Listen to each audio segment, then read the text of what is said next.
पंचायत मोजा ग्राम रे आश्चर्य जिनिस देखिबाकू मिली। कोरापुट जिला लमटापुट ब्लॉक पेटा पंचायत मोजा ग्राम रे गतकाली बल बिल खुलिले ट्यूबवेल लगेबाकू। ट्यूबवेल न लगाउनु पाइप फाटिकी पौधा को पानी बाहरी। गाँव लोके मध्य देखिकी आश्चर्य हेले। आगरू केबे भी एभली दृश्य देखिणु बोली कहूथिले।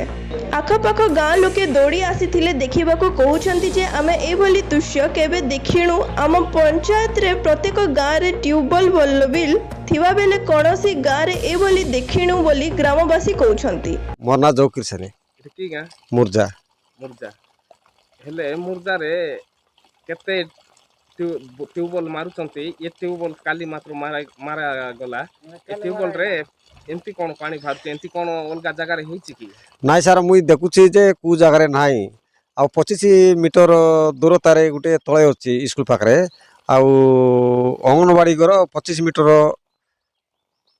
दूर रे अछि किंतु कुटी मु देखबा पई पाउ ना जे ए जिनिस काली मारला बाते हाजी पानी ऊपर उठी कर बाहरुची। चंद्र कुमार को गाँ एटा एटा होची मुर्जा गाँ मो गाँटा होची पेटा। ए नुआरे ट्यूबवेल करछन तो बिना ट्यूबवेल रे पानी बाहरुची मु आश्चर्य कि सकाळु देखबाक आसी केवल बाहरुची।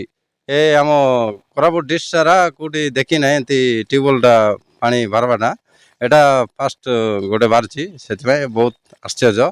एटा केंती बाहरुची लोक भी आश्चर्य जाउचंती। केबे मारले ट्यूबवेल टा एटा कालीटा मारले काली काली मारले आज पानी बाहरुची।